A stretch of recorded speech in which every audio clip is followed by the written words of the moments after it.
نحمده ونصلي على رسوله الكريم أما بعد فأعوذ بالله من الشيطان الرجيم بسم الله الرحمن الرحيم إن الله اصطفى آدم ونوحا وآل إبراهيم وآل عمران على العالمين ذرية بعضها من بعض والله سميع عليم إذ قالت امرأة عمران رب إني نذرت لك ما في بطني محررا فتقبل مني إنك أنت السميع العليم فلما وضعتها قالت رب إني وضعتها أنثى والله أعلم بما وضعت وليس الذكر كالأنثى وإني سميتها مريم وإني أعيذها بك وذريتها من الشيطان الرجيم صدق الله العظيم ان اللہ اصطفیٰ بے شک اللہ تعالیٰ نے چن لیا آدم و نوحا آدم علیہ السلام کو اور نوح علیہ السلام کو و آل ابراہیم اور ابراہیم علیہ السلام کی اولاد کو و آل عمران اور عمران رحمہ اللہ کی اولاد کو علی العالمین تمام جہانوں پر ذریۃ بعضها من بعض ان میں سے بعض کی اولاد ہے واللہ سمیع علیم اور اللہ تعالیٰ سننے والے ہیں جاننے والے ہیں اذ قالت امرأۃ عمران جب کہا عمران رحمہ اللہ کی بیوی نے ربی اے میرے رب انی نذرت لک ما فی بطنی بے شک میں نظر مانتی ہوں آپ کے لیے جو کچھ میرے پیٹ میں ہے محررن میں اس کو آپ کے لیے آزاد کر دوں گی فتقبل منی پس آپ اسے مجھ سے قبول فرما لیں انک انت السمیع العلیم بے شک اللہ ہی سننے والے ہیں جاننے والے ہیں فلما وضعتها پس جب جنا اس کو قالت کہا ربی انی وضعتها انثی اے میرے رب بے شک میں نے لڑکی کو جنا ہے واللہ اعلم بما وضعت اور اللہ تعالیٰ خوب جانتے ہیں جو اس نے جنا ہے ولیس الذکر کالانثی اور نہیں ہے وہ لڑکا اس لڑکی کی طرح وانی سمیتها مریم اور بے شک میں نے اس لڑکی کا نام مریم رکھا ہے وانی اعیذها بک اور بے شک میں اسے آپ کی پناہ میں دیتی ہوں وذریتها اور اس کی اولاد کو بھی من الشیطان الرجیم شیطان مردود کے شر سے ان آیات سے پہلی آیات میں آپ نے سنا کہ اللہ سبحانہ و تعالی نے اپنی محبت کا طریقہ یہ بتایا کہ جو شخص رسول اللہ صلی اللہ علیہ وسلم کی کامل اتباع کرے گا وہ اللہ تعالیٰ سے محبت کرنے والا ہے اور جو رسول اللہ صلی اللہ علیہ وسلم کی اطاعت کرے گا تو اللہ تعالیٰ بھی اس سے محبت کریں گے فرمایا کہ اللہ تعالیٰ نے دنیا میں بہت سے انبیاء اکرام علیہم السلام مبعوث فرمائے جو حضرت آدم علیہ السلام سے لے کر حضرت محمد صلی اللہ علیہ وسلم تک سب کے سب اللہ تعالیٰ کے پیغمبر تھے ان میں چونکہ سب سے پہلے حضرت آدم علیہ السلام ہیں تو اللہ تعالیٰ نے ان کا ذکر فرمایا کہ میں نے انہیں چن لیا کیا مطلب کہ حضرت آدم علیہ السلام نے بھی آ کر وہی پیغام دیا جو رسول اللہ صلی اللہ علیہ وسلم نے دیا تھا کہ لوگوں اللہ تعالیٰ کو ایک مان لو اور اسی کی عبادت کرو اور اس کو راضی کرو اس کو راضی کرنے کا طریقہ یہ ہے کہ میرا کلمہ پڑھو اور جو مجھ پر شریعت اتری ہے اس پر عمل کرو یہ اللہ تعالیٰ کی رضامندی کی نشانی ہے اور اس وقت یہ ان کی شریعت اس وقت کے لوگوں کے لیے ماننا ضروری تھی اور اسی میں نجات تھی۔ پھر اللہ تعالیٰ نے نوح علیہ السلام کا ذکر فرمایا کہ حضرت آدم علیہ السلام کے بعد حضرت نوح علیہ السلام نبی بنے، اللہ تعالیٰ نے انہیں نبوت عطا فرمائی، تو ان کے بارے میں بھی فرمایا کہ انہوں نے بھی وہی تعلیم دی، وہی پیغام دیا جو حضرت آدم علیہ السلام کا پیغام تھا کہ لوگو اللہ کو ایک مان لو، اسی کی عبادت کرو اور اس کو راضی کرو، اور اس کے راضی کرنے کا طریقہ یہ ہے کہ جو مجھ پہ اللہ نے کلمہ اتارا ہے وہ کلمہ پڑھو، لا الہ الا اللہ نوح صفی اللہ، کہ اللہ تعالیٰ نے جو شریعت مجھ پر نازل کی ہے اس پر عمل کرو، یہ اللہ کی رضامندی کی نشانی ہے، تو اللہ تعالیٰ تمہارے سے راضی ہوں گے اور تم اللہ تعالیٰ کے محبوب بن جاؤ گے۔ تو فرمایا اللہ تعالیٰ نے نوح علیہ السلام کو بھی چنا۔ اس کے بعد آل ابراہیم، ابراہیم علیہ السلام کی اولاد کو بھی چنا کہ ابراہیم علیہ السلام کی اولاد کو، اہل و عیال کو اللہ نے اپنے تقرب کا ذریعہ بنایا، اور فرمایا کہ ابراہیم علیہ السلام کے 5 بیٹے تھے، حضرت اسماعیل علیہ السلام، حضرت اسحاق علیہ السلام، حضرت مدین، حضرت مدائن اور حضرت قیدار رحمہم اللہ، یہ 5 حضرت ابراہیم علیہ السلام کے بیٹے تھے۔ ان میں سے 2 کو حضرت اسماعیل علیہ السلام اور حضرت اسحاق علیہ السلام کو اللہ تعالیٰ نے پیغمبر بنایا، باقی 3 بھی نیک تھے اور اللہ تعالیٰ نے انہیں بھی اپنا محبوب بنایا تھا۔ تو فرمایا یہ 5 ان کے بیٹے تھے، ان کو بھی اللہ نے حضرت ابراہیم علیہ السلام کی اولاد کو اپنے تقرب کا ذریعہ بنایا اور چن لیا اپنے پسندیدہ بندوں میں، اور فرمایا وآل عمران، اور عمران رحمہ اللہ کی اولاد کو بھی۔ عمران رحمہ اللہ سے مراد کون ہیں؟ تو 2 تفاسیر ہیں اس سلسلے میں۔ بعض مفسرین اکرام رحمہم اللہ فرماتے ہیں کہ عمران رحمہ اللہ سے مراد حضرت موسیٰ علیہ السلام کے والد ماجد ہیں، کہ ان کا نام بھی عمران بن قیس بن لاوی بن یعقوب رحمہم اللہ تھا، لہٰذا اس سے مراد حضرت موسیٰ علیہ السلام کے والد محترم ہیں، اور حضرت عمران رحمہ اللہ کی آل اولاد میں حضرت موسیٰ علیہ السلام اور حضرت ہارون علیہ السلام ان کے بیٹے تھے، تو فرمایا انہیں بھی اور اولاد در اولاد ان کی اولاد کو بھی اللہ تعالیٰ نے چن لیا۔ دوسری تفسیر یہ ہے کہ اس عمران رحمہ اللہ سے مراد عمران بن ماسان رحمہم اللہ ہیں،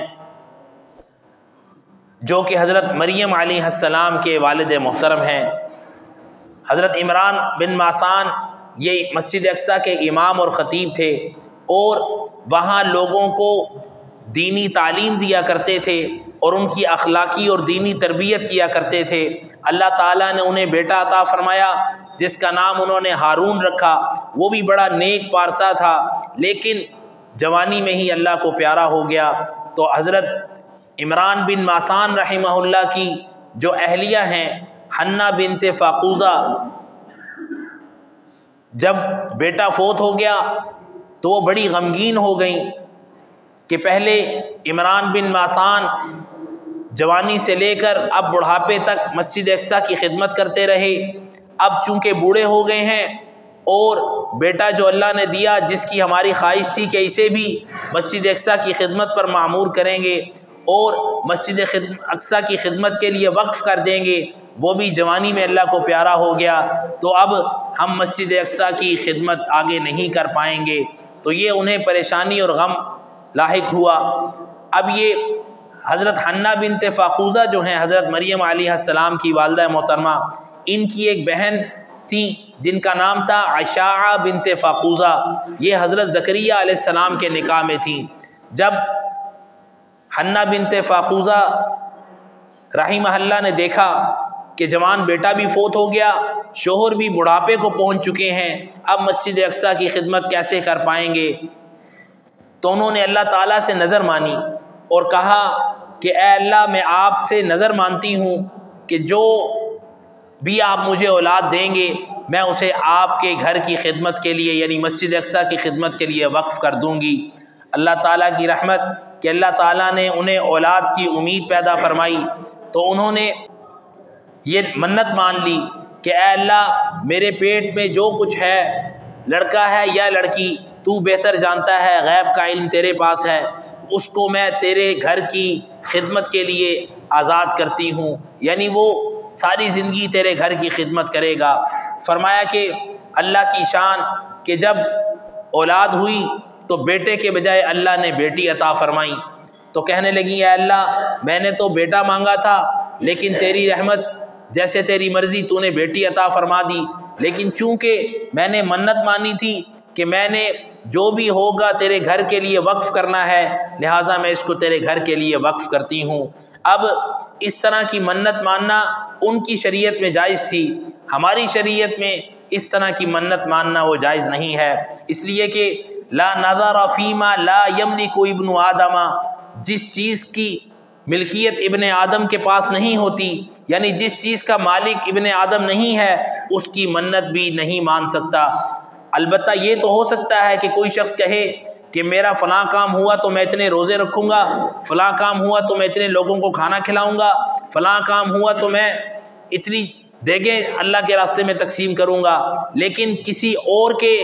نام کی منت وہ نہیں مانگ سکتے، کیونکہ ہر دوسرا انسان وہ الگ وجود ہے اور اپنے افعال کا وہ خود مالک ہے، دوسرا انسان اس کے افعال کا مالک نہیں بن سکتا۔ تو فرمایا شریعت محمدیہ صلی اللہ علیہ وسلم میں اس طرح کی منت ماننا کسی اور کے لیے وہ جائز نہیں ہے۔ بخاری شریف میں آتا ہے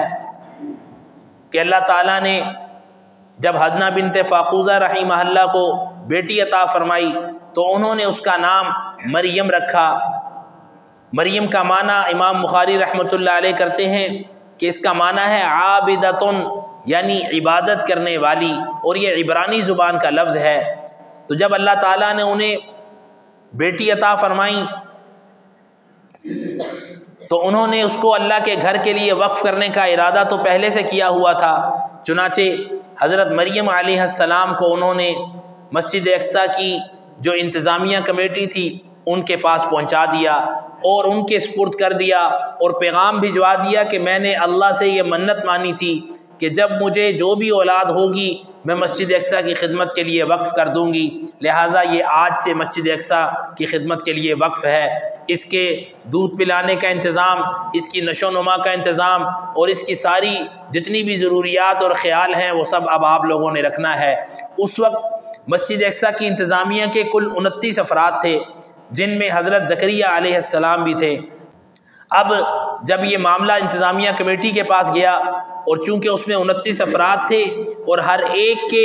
ذمے مختلف ڈیوٹیاں تقسیم تھیں، کسی نے روشنی کا انتظام دیکھنا ہے، کسی نے صفائی کا انتظام دیکھنا ہے، کسی نے ٹوٹ پھوٹ جو ہو جائے اس کی بہتری کے انتظام کو دیکھنا ہے، کسی نے پانی کے انتظام کو دیکھنا ہے، چنانچہ ہر ایک کے ذمے ایک ایک ذمہ داری لگی ہوئی تھی۔ لیکن جب یہ مقدس فریضہ ان کے سامنے آیا تو ہر ایک اس میں بڑھ چڑھ کر حصہ لینے لگا، اور ہر ایک کی یہ خواہش تھی کہ میں اس کی خدمت کروں اور اس بچی کو میں اپنی زیر کفالت رکھوں، اس لیے کہ یہ ہماری مسجد کے امام اور خطیب صاحب کی صاحبزادی ہیں اور انہوں نے ساری زندگی ہمیں اخلاقی طور پر، دینی طور پر تعلیمات سکھائی ہیں، لہٰذا ہر ایک کی خواہش تھی کہ یہ میرے پاس رہے اور اس کی خدمت میں کروں اور اس کی پرورش میرے ذمے لگ جائے۔ آج کا زمانہ ہوتا تو عنوان کچھ اور ہوتا، ہر ایک ذمہ داری سے بھاگ رہا ہوتا، کہتے کہ یہ تو لڑکی ہے اس کا کیسے خیال رکھ سکتے ہیں، بڑی ہوگی پھر اس کی شادی کا انتظام بھی ہے، تو ہر ایک جان چھڑا رہا ہوتا۔ لیکن چونکہ وہ نیک لوگ تھے، قدردان تھے، ان میں سے ہر ایک اپنے موقف پر ڈٹ گیا، ہر ایک یہ چاہنے لگا کہ اس بچی کی خدمت یہ ہم ہی کریں گے کیونکہ یہ ہمارے امام صاحب خطیب صاحب کی صاحبزادی ہیں۔ چنانچہ بخاری شریف میں ہے کہ مشورہ یہ ہوا کہ سب لوگ اردن کی نہر کے پاس چلے جائیں اور اردن کی نہر کے پاس جا کر جن قلموں سے لکھتے ہیں ہر کوئی اپنے اپنے وہ اپنا قلم لے اور اس قلم پر نشانی لگا دے اپنی مخصوص، اور وہ قلم لے کر اردن کی نہر پر چلے جائیں۔ پہلی تفسیر کے مطابق کہ انہوں نے یہ مشورہ کیا کہ جس کا قلم پانی میں رک جائے گا، پانی اس کو بہائے گا نہیں، یہ بچی اس کی پرورش میں رہے گی، جن کے قلم پانی بہا کر لے جائے گا ان کے پاس بچی سپرد نہیں کی جائے گی۔ دوسری تفسیر میں یہ ہے کہ یہ طے ہوا کہ جس کا قلم جس طرف سے پانی آ رہا ہے اس کے مخالف سمت میں قلم چلے گا اور جائے گا اس کے سپرد بچی کو کیا جائے گا، اور جس کے قلم کو پانی بہا کر لے جائے گا اس بچی کو اس کی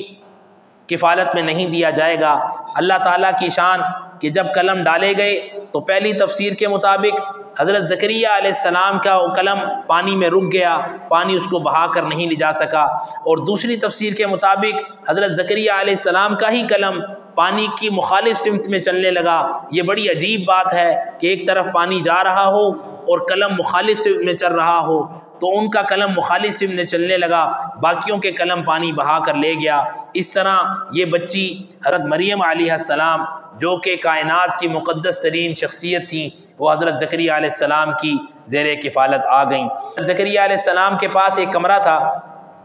جس کی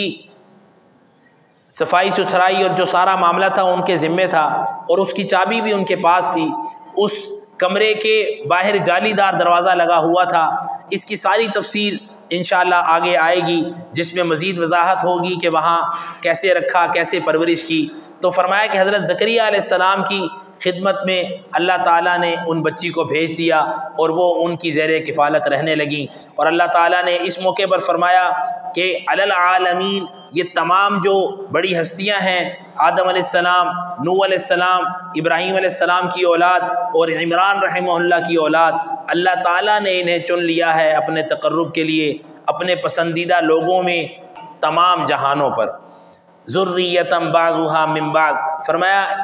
ان میں سے بعض یہ بعض کی اولاد ہیں۔ کیا مطلب؟ عمران رحمہ اللہ وہ حضرت ابراہیم علیہ السلام کی اولاد میں سے ہیں، ابراہیم علیہ السلام حضرت نوح علیہ السلام کی اولاد میں سے ہیں، اور حضرت نوح علیہ السلام حضرت آدم علیہ السلام کی اولاد میں سے ہیں۔ تو فرمایا یہ بعض ان میں سے بعض کی اولاد ہیں۔ واللہ سمیع علیم، اور اللہ تعالیٰ سننے والے ہیں، جاننے والے ہیں۔ آگے وہی بات اللہ تعالیٰ بیان فرما رہے ہیں جو حضرت عمران رحمہ اللہ کی اہلیہ نے منت مانی تھی کہ اللہ مجھے جو بھی عطا کرے گا میں تیرے گھر کے لیے وقف کروں گی۔ فرمایا اذ قالت امرأۃ عمران، جب کہا عمران رحمہ اللہ کی بیوی نے، ربی انی نذرت لک، اے میرے رب میں آپ کی دی ہوئی توفیق سے میں یہ منت مانگتی ہوں آپ کے لیے، ما فی بطنی، جو کچھ میرے بطن میں ہے، پیٹ میں ہے، محررن، میں اس کو آزاد کر دوں گی آپ کے گھر کی خدمت کے لیے، فتقبل منی، پس آپ میری اس التجا کو، میری اس خواہش کو اپنی بارگاہ میں قبول کر لیجئے، انک انت السمیع العلیم، پس بے شک تو ہی سننے والا جاننے والا ہے۔ فلما وضعتها، پس اللہ تعالیٰ کی شان کہ جب انہوں نے جنا اس کو، قالت ربی، تو کہنے لگی عمران رحمہ اللہ کی اہلیہ، انی وضعتها انثی، اے میرے رب بے شک میں نے بیٹی کو جنا ہے، یعنی میری خواہش تو یہ تھی کہ بیٹا پیدا ہو اور وہ آپ کے گھر کی خدمت کر سکے، لیکن آپ کی رحمت، آپ کی خواہش، آپ کی مرضی، کیونکہ ہوگا تو وہی جو آپ چاہیں گے، اللہ آپ نے مجھے بیٹی عطا فرمائی ہے تو میں اپنی منت کے مطابق اس کو آپ کے گھر کے لیے وقف کرتی ہوں۔ حالانکہ یہ بتانا ضروری نہیں تھا، واللہ اعلم بما وضعت، اللہ تعالیٰ تو پہلے سے ہی جانتے ہیں کہ انہوں نے کیا پیدا کیا، ولیس الذکر کالانثی، کہنے لگی یہ جو لڑکی پیدا ہوئی ہے یہ لڑکے کی طرح تو نہیں ہے۔ اس کے دو معنی ہیں، ایک تو یہ کہ جو ان کے ذہن میں فرضی لڑکا تھا، فرمایا یہ لڑکی اتنی مقدس اور برگزیدہ شخصیت ہے کہ وہ لڑکا ان کی مقام تک نہیں پہنچ سکتا تھا۔ دوسرا یہ معنی کہ یہ لڑکی اس لڑکے کی طرح نہیں ہے، کیونکہ لڑکے وہ بے پردہ بھی پھر سکتے ہیں اور وہ ایسے تمام کام کر سکتے ہیں جو مشقت والے ہوں، لیکن لڑکی کے ذمے پردہ بھی ہے اور وہ ایسے کام بھی نہیں کر پاتی جو زیادہ مشقت والے ہوں۔ تو فرمایا کہ یہ لڑکی اس لڑکے کی طرح تو نہیں ہے، لیکن اتنے مقام والی، اتنی بابرکت، پرسعادت اور مقدس شخصیت ہے کہ کوئی اور لڑکا بھی اگر ہوتا تو ان کے مقام تک نہ پہنچ پاتا اور ان جیسا نہ ہوتا۔ فرمایا وَإِنِّي سَمَّيْتُهَا، حضرت حنہ بنت فاقوزہ رحمہ اللہ فرمانے لگیں بے شک میں نے اس کا نام رکھا ہے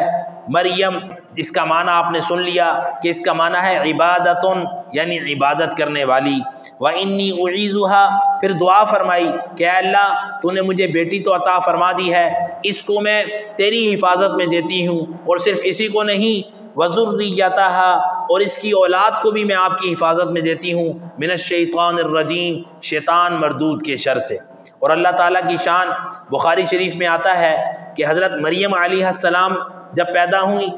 اور حضرت عیسیٰ علیہ السلام جب پیدا ہوئے تو دونوں موقعوں پر شیطان ان کو وہ چوکا نہیں لگا سکا، ٹیکا نہیں لگا سکا، اس لیے کہ جب بھی کوئی بچہ دنیا میں آتا ہے تو شیطان اس کو چوکا لگاتا ہے، ٹیکا لگاتا ہے اپنا اثر اس میں ڈالنے کے لیے، تاکہ یہ میری فرما برداری کر سکے اور جیسا میں چاہوں یہ اس طرح کی سرکشی کر سکے، معاذ اللہ اللہ تعالیٰ کی۔ فرمایا یہ ان کی دعا کی برکت سے اللہ نے ان کی اولاد کو بھی یعنی حضرت مریم علیہ السلام کو شیطان کے شر سے محفوظ رکھا۔ اسی طرح حضرت عیسیٰ علیہ السلام جو حضرت مریم علیہ السلام کے صاحبزادے ہیں اور برگزیدہ اور مقدس شخصیت ہیں، ان کو بھی اللہ نے شیطان کے شر سے ان کی دعا سے محفوظ رکھا، اور فرمایا کہ یہ اتنی پاکیزہ بابرکت اور مقدس شخصیت تھی حضرت مریم علیہ السلام کہ اللہ نے انہیں بغیر شوہر کے خرق عادت یعنی طور طریقہ تو یہ نہیں ہے کہ بغیر شوہر کے کسی کے ہاں اولاد پیدا ہو جائے، لیکن اللہ تعالیٰ نے خرق عادت یعنی اس بات سے ہٹ کر انہیں شوہر کے بغیر اولاد عطا فرمائی، حضرت عیسیٰ علیہ السلام، جو کہ بعد میں اللہ تعالیٰ نے ان کو آسمان پر اٹھا لیا اور قیامت کے قریب وہ آئیں گے، اور فرمایا کہ جتنے بھی قرائن احادیث میں بیان ہوئے ہیں قیامت کے وہ عن قریب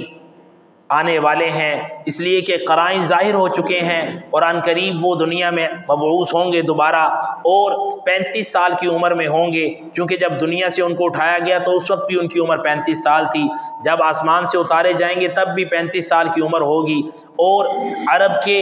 ازد سنوہ خاندان کی ایک عورت سے ان کا نکاح ہوگا، جس میں سے اللہ تعالیٰ انہیں 2 بیٹے عطا فرمائیں گے، ایک کا نام موسیٰ رکھیں گے، ایک کا نام محمد رکھیں گے، اس کے آگے کی کوئی بات ثابت نہیں ہے، یعنی اللہ جانتے ہیں کہ اس کے بعد کیا ہوگا۔ اللہ تعالیٰ ہم سب کو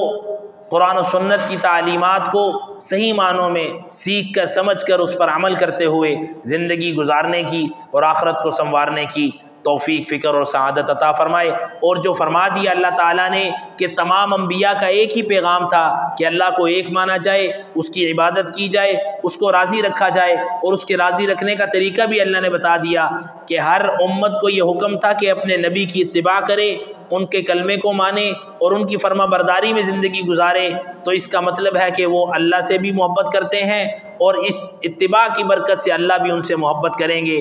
جو پیارے پیغمبر علیہ السلام کی مبارک شریعت ہے، اس میں بھی آپ نے سنا کہ اللہ تعالیٰ نے اپنی محبت کو پیارے پیغمبر کی اتباع کے ساتھ وہ متصف کر دیا ہے کہ جو میرے محبوب کی پیروی کرے گا، صحیح معنوں میں ان کی اتباع کرے گا، تو وہ مجھ سے محبت میں سچا ہے، اور اگر وہ پیارے پیغمبر کی پیروی اور اتباع نہیں کرے گا تو وہ اپنے دعوے میں جھوٹا ہے کہ وہ مجھ سے محبت کرتا ہے، اور جو کرے گا تو صرف یہ نہیں کہ وہ کامل اتباع کرنے کی وجہ سے مجھ سے محبت کرتا ہے، کامل اتباع کی برکت سے میں اسے 2 انعام دوں گا، ایک یہ کہ میں بھی اس کو اپنا محبوب بنا لوں گا، اس سے محبت کروں گا، اور دوسری آپ نے سنی وَيَغْفِرْ لَكُمْ ذُنُوبَكُمْ، اللہ تعالیٰ فرماتے ہیں میں اپنی محبت کی برکت سے، پیارے پیغمبر کی کامل اتباع کی برکت سے اس شخص کے تمام گناہوں کو بھی معاف فرما دوں گا، اور جس کے گناہ دنیا میں ہی معاف ہو گئے آخرت میں صرف کامیابی کے علاوہ اس کو اور کچھ نہیں ملے گا۔ تو اللہ تعالیٰ ہم سب کو پیارے پیغمبر علیہ السلام کی کامل اتباع نصیب فرمائے اور ہم سب کو دین اور دنیا کی تمام خیریں اور بھلائیاں عطا فرمائے، آمین یا رب العالمین۔ آج کا جو عمل ہے وہ صبح و شام کے معمولات میں آپ کہہ لیں بہت مجرب ہے، اور ہر وقت اللہ تعالیٰ کی حفاظت میں رہنے والا عمل ہے، اس لیے کہ آج آپ دیکھ لیں طرح طرح کے مسائل، پریشانیاں، آزمائشیں، خاص طور پر وبائیں جو انسان کو بری طرح متاثر کیے ہوئے ہیں، ہر شخص کسی نہ کسی درجے میں پریشانی کا شکار ہے، چاہے وہ بیماری کی وجہ سے ہو یا حالات کی وجہ سے ہو یا موسمی اثرات کی وجہ سے ہو۔ تو فرمایا جو شخص صبح 7 مرتبہ یہ کلمات پڑھ لے، حسبی اللہ لا الہ الا ہو علیہ توکلت وہو رب العرش العظیم، تو اللہ تعالیٰ تمام کاموں میں، تمام معاملات میں، تمام مشکلات میں اس شخص کے لیے کافی ہو جاتے ہیں۔ یعنی اس کے پڑھنے والے کو اللہ تعالیٰ ہر وقت اپنی حفاظت میں رکھتے ہیں، چاہے وہ پریشانیاں ہوں، دکھ ہوں، تکلیف ہوں، آزمائشیں ہوں، یا کسی بھی طرح کی بیماری کے اثرات ہوں، یہ شخص پڑھنے والا اللہ تعالیٰ کی حفاظت میں رہتا ہے۔ اور اگر شام کو پڑھ لے تو شام سے لے کر صبح تک اللہ تعالیٰ کی حفاظت میں رہتا ہے۔ تو یہ مختصر سا قرآن کریم کی آیت کا حصہ ہے، اس کو یاد بھی کر لینا چاہیے اور صبح و شام پڑھنے کا اہتمام کر لینا چاہیے، تاکہ اس پرفتن دور میں جس میں آزمائشیں ہی آزمائشیں ہیں اور تکلیفیں ہی تکلیفیں ہیں، مشکلات ہی مشکلات ہیں، اس کے پڑھنے کی برکت سے اللہ تعالیٰ ان تمام معاملات سے، ان تمام پریشانیوں سے، ان تمام بیماریوں سے اپنی حفاظت عطا فرمائے۔ اور فرمایا کہ اس کے پڑھنے کے ساتھ ساتھ کم از کم یہ اہتمام کیا جائے کہ 3 تسبیحات ان کا اہتمام کر لیا جائے۔ پہلی تسبیح تیسرا کلمہ پڑھ لیا جائے، دوسری تسبیح درود شریف پڑھنے کا اہتمام کیا جائے، اور تیسری تسبیح استغفار کا اہتمام کیا جائے۔ جو شخص یہ 3 کام زندگی میں اپنے معمولات میں شامل کر لیتا ہے تو اللہ تعالیٰ ہر وقت اس کو اپنی رحمتوں میں رکھتے ہیں، اور وہ کوئی بھی لمحہ اللہ تعالیٰ کی رحمت سے محروم نہیں رہتا۔ تو اللہ تعالیٰ ہم سب کو یہ مبارک اعمال خود بھی کرنے کی توفیق عطا فرمائے، اور اپنے گھروں میں